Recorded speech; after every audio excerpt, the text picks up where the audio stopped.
Hey, what's up there, YouTubers? Judgement sent a drop coming to you guys today with another deck tech. So today we are visiting another standard deck here, and this one's actually going to be a little bit more serious than some of the kind of fun decks for FNM that I provide for you guys. You guys may know that I like to run Esper for serious standard sanctioned play, and today I'm going to be bringing you another Esper deck, but this one is actually Esper Walkers, so this is a more Planeswalker-oriented deck, as the name implies, and this is actually a deck that myself and some professional players at the shop also play for serious sanctioned play. So we're going to break it down into a couple of different sections, but if you guys want to suggest any decks that you would like me to cover, please leave it in the comments below and I'll take it into consideration for future deck techs. So, like all deck techs that we cover on the channel, we're starting off with the land base here. So first off, we have Darkslick Shores. This is going to be a playset. So put that off to the side here. Next we have Drowned Catacomb. So this is going to be a 3 of.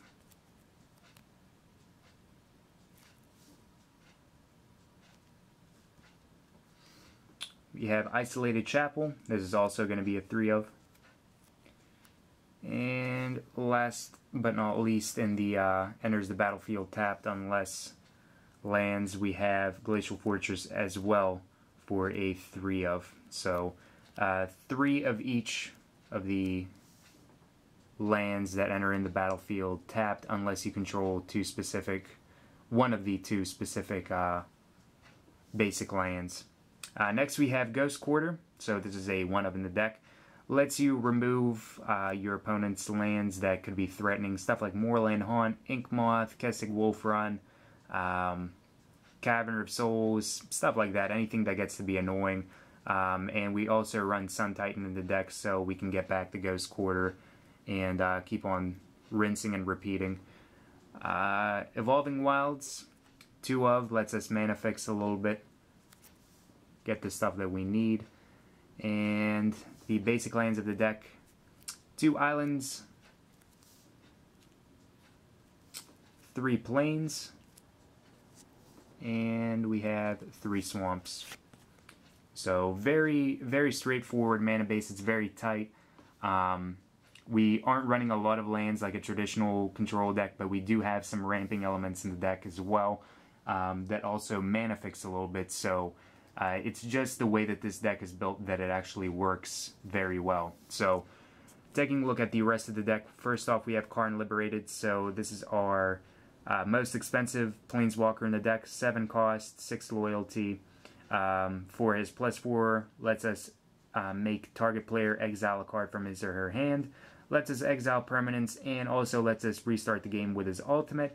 Mainly what we have him in here for is to exile your opponent's permanents, because this is a control deck.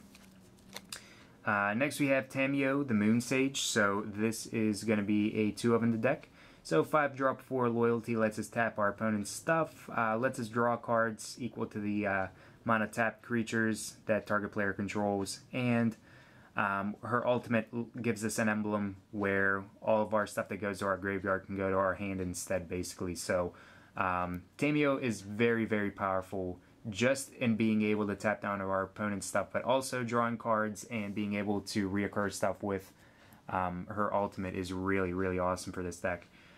Next we have Gideon Jura. So I have 2 of my shiny ones because I like to be flashy when I'm just beating down people. But 5 drop Planeswalker, 6 loyalty. He can redirect damage to himself in the following turns with his +2. -2 lets us destroy target tapped creature, and his 0 ability turns him into a 6/6, which is really awesome because on his own he can just morph into a creature and just bash in for a lot of damage. You can board wipe and then just swing away with Gideon, which is really awesome. Next we have Liliana of the Veil, and yes, it is a Steve Argyle signed Liliana of the Veil, which a lot of people really like, but nonetheless I do have one signed one and one of my regular ones. But 2 Liliana of the Veil in the deck, and she's just really awesome. Turn 3, being able to drop her against aggro is really nice because you can get rid of stuff. Sure, against Undying, it's irrelevant, but at the same time, against most other aggro decks, it's really nice. Lets you make yourself and the other player discard cards, which is really awesome because with lands and stuff like that, you can reoccur with Sun Titan, but Liliana is just amazing. And if you can get her ultimate off, yeah, you can really just change the game by a lot. So, 2 Lilianas. We have a Venser the Sojourner. So, he's just a 1-of in this deck. But if you can get his emblem and Tamiyo's emblem, which has happened a couple of times for me, you pretty much win the game. There's very few situations where you should lose if you have Venser and Tamiyo, especially if you have like a Ponder in hand. You can just do ridiculous things and just start exiling your opponent's cards like crazy. But Venser lets us blink stuff, which becomes relevant with Solemn. Also Snapcaster Mage to flash in stuff again. -1 gives us Unblockable, which is relevant with Entreat the Angels. And the ultimate emblem is just relevant with everything in the deck, just because you can exile stuff. It's just an awesome ultimate. Speaking of Sun Titan, here he is. So he's actually just a 1-of in the deck. Lets us reoccur stuff, reoccur lands, Liliana, Spellskite, and other stuff in the deck. Phantasmal Image. It's not a Solar Flare deck, but it does have the Solar Flare combo of Phantasmal Image and Sun Titan, but there's a lot more things to it than just Solar Flare in this deck. But 1 Sun Titan. Snapcaster Mage, so 2-1 for 2 flash, pretty much doubles up all the instants and sorceries in our deck. Just a 1-of though in this deck. The deck really only permits you to run 1, but definitely really awesome whenever you get him, and you do get him a lot in this deck, but reoccurring stuff is always convenient. Solemn Simulacrum, so he is a 2-of in the deck, lets us ramp up a little bit. Mana fix as well, and if he dies, we can draw a card, which is always nice. Spellskite, so 2-drop 0/4, awesome blocker early game against aggro, because not a lot of aggro decks can deal with a 4 toughness blocker, so you can absorb a little bit of damage. Also lets you redirect targets to himself, so if your opponent's playing Oblivion Ring or something like that on your Planeswalker, you can redirect it to Spellskite, which is awesome. And he can be reoccurred with Sun Titan, which is nice because you can jump block, then next turn play Sun Titan, get him back, stuff like that. So, 2 Spellskites for the win. Phantasmal Image is a 3-of in the deck as well. Like I said, Sun Titan can bring him back, and you can choose him to come in as another copy of Sun Titan, and then just keep on doing that until you don't have Phantasmal Images. I've had it happen where I've had all 3 of them engrave. I brought back all 3 of them with Sun Titan, make another Sun Titan, bring back Phantasmal Image, so on and so forth, and then just like take a land to end it off. But Phantasmal Image is awesome in that, and also the main reason why you actually have him in the deck is for Thalia, because she's annoying. Also Geist's Saint Draft, but I don't really see it as often. Thalia is the big threat against control decks, and that's why you want to have Phantasmal Image. Also, Phyrexian Metamorph, 4-drop copy. Lets us copy target creature or artifact, so Batterskull, swords, stuff like that we can get from our opponent. But a little bit more mana intensive, also gives us a little bit more of a horizon of things that we could possibly copy, just because a lot of decks do run Batterskull, so it's nice to get that and swords. But also against legendary creatures, just trumps them. We have Temporal Mastery as a 2-of in this deck. You're running Planeswalkers, it's kind of a set in stone card that you're going to be running Temporal Mastery. Worst case scenario, it's an Explorer. Best case scenario, you start just going crazy with your Planeswalker abilities. So Temporal Mastery is awesome, especially if you have Karn, because you can exile stuff and it just gets fun. Next we have Entreat the Angels, so this is just a 1-drop. Another win condition for the deck. You get a crazy amount of tokens, and you just, if your opponent can't respond to it, you pretty much just win. If it wasn't bad enough that they're 4/4s, they have flying, so it's really awesome. Getting to the removal of the deck, we have Contagion Clasp, so it's a 2-drop, puts a -1/-1 counter on target creature, so early game it can deal with some aggro decks. Also, the proliferate with it, 4 mana tap, proliferate, is relevant with the Planeswalkers, and that's the main reason why you have it here, but it's also removal, small removal on a stick, which you can proliferate the counters on target creature. Next we have Ratchet Bomb, so this is a 2 of, can be brought back with Sun Titan, but gets rid of tokens, Lingering Soul tokens, Entreat the Angel tokens if you're playing against control. Also, you can build it up to get rid of stuff like Oblivion Rings and your opponent's creatures if they have a low enough converted mana cost.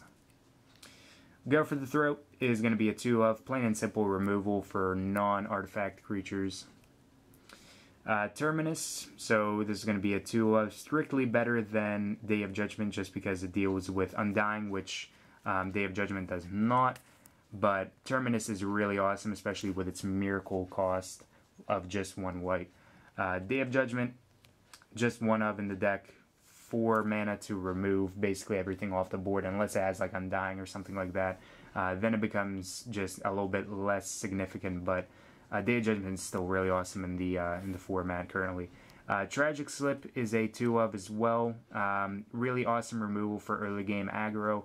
Also, if you throw a chump blocker like a Solemn or a Spellskite or Phantasmal Image, something like that, if you're able to throw something like that and get rid of a bigger dude with the Morbid, it's really awesome.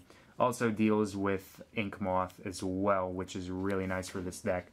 So 2 of with the Tragic Slips. 1 Sever the Bloodline, also better than Day of Judgment just for the Undying fact, but 4 mana, exile target creature and all other creatures with the same name as that creature. Against tokens, it's just amazing. Against Undying, it's also good, but Sever the Bloodline is just better. It's much better than Day of Judgment in certain matchups, and that's why you need to have it in a control deck. But Sever the Bloodline, if I can just organize this to kind of keep it with the rest of the cards. There we go. Ponder.